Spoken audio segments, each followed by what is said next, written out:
Welcome back, everybody. A couple times a year, I get really crazy. I go to the store and I buy a big stack of steaks. Well, I did it last night. I bought a bunch of T-bones. So let's make T-bone steak with potatoes.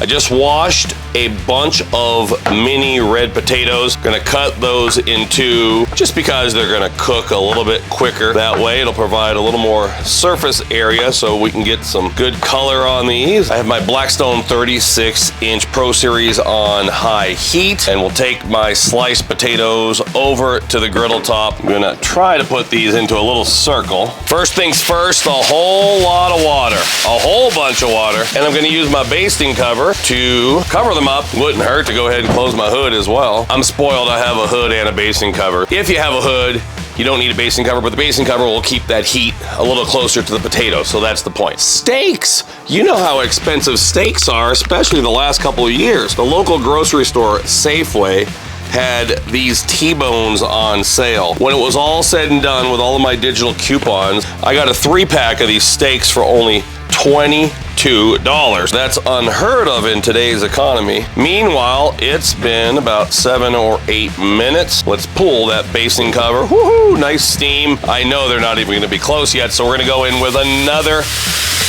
dosing of the water, a big old puddle of water, and we're just going to keep going.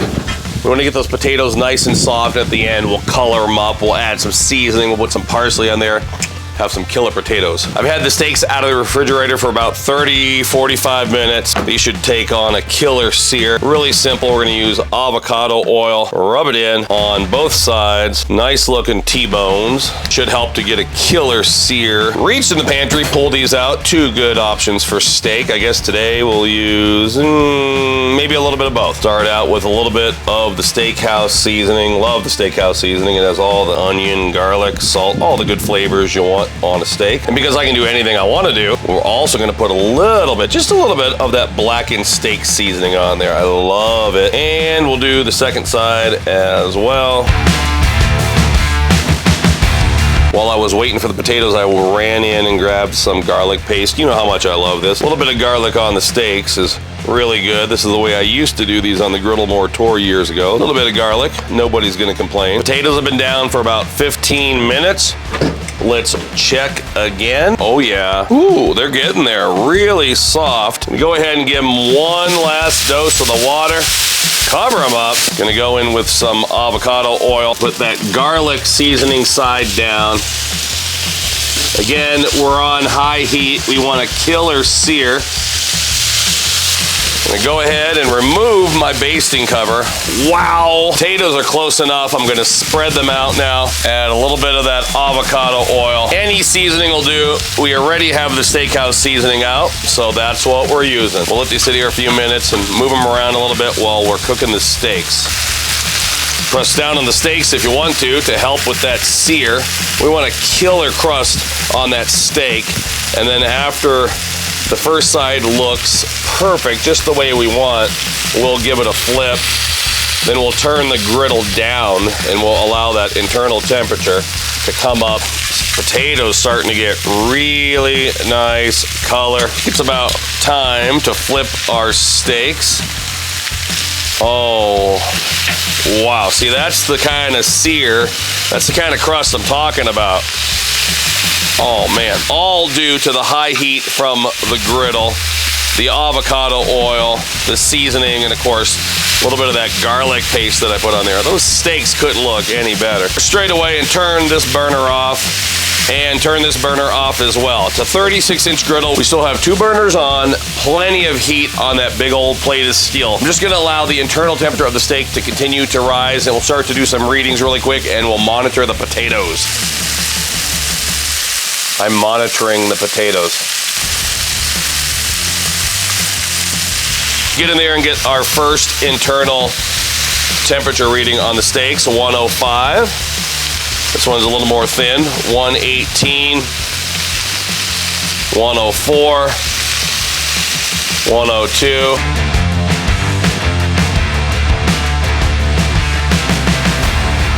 Potatoes could not look any better. Grabbed a big old stick of butter. It's always nice to have butter. Gonna simmer these steaks in some butter for a second, then I'll pull them and we'll check them out. We'll see where we're at. Look at that beautiful butter. You can always put your steaks back on the griddle if they're not cooked well enough, but if they're burned, if they're cooked too much, you're done. So I definitely like to err on the side of caution, and we'll pull these steaks. I'm gonna let them sit for just a minute or so, and then we're gonna go inside and see what we have.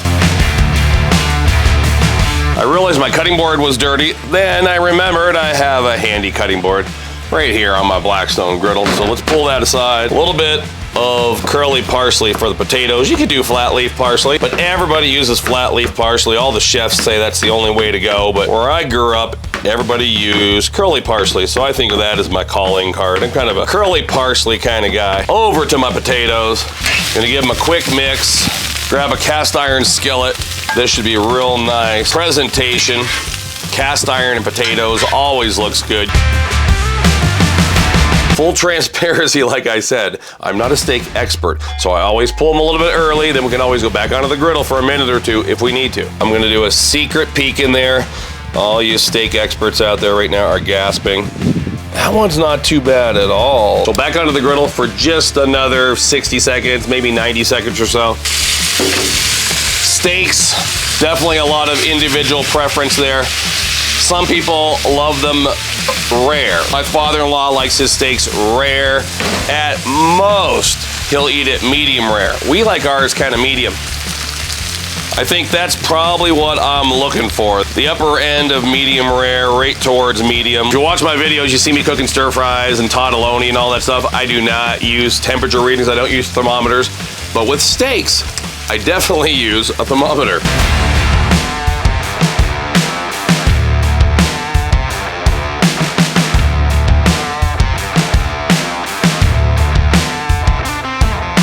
Woo! I think these are just about perfect. Take a look at that. Succulent T-bones with absolutely perfectly cooked potatoes. Remember we talked about this earlier? I was using the avocado oil and my seasonings to get a killer crust, and that's exactly what we have here. We have a killer crust.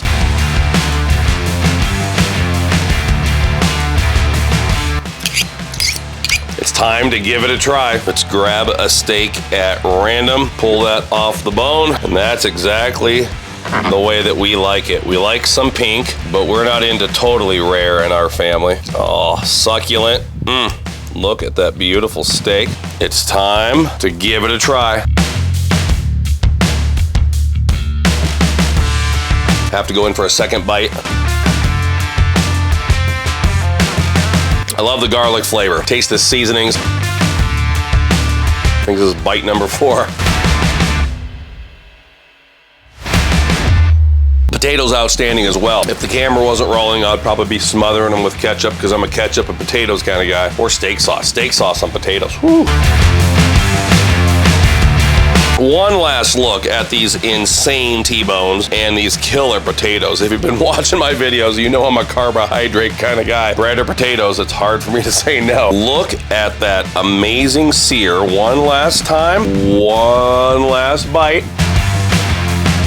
A nasty, absolutely disgusting griddle mess with all that butter and seasoning. If you have a really advanced mess like I have here today, I always clean my griddle on high heat. The reason being that grease solidifies. It's just so much easier to clean your griddle, and you're gonna clean it way better if it's hot. Grab your Blackstone griddle scraper, come on in there, and this is all you're gonna do. You're gonna lightly scrape.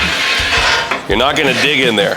This should be pretty easy cleaning. Now, if we were using a sugary sauce, if this was a steak stir fry and I had a teriyaki sauce with a lot of sugar, it might require a little extra. You can see most everything's gonna come straight off with the griddle scraper. I don't even need to use water today, but let's just say that there was a stain here that was unsightly and you couldn't get rid of it. You could certainly add a little bit of water. You'll see it basically brings all that gunk up to the top, and then you could go ahead and use that water. Being careful, it is steam. It works as a great exfoliant.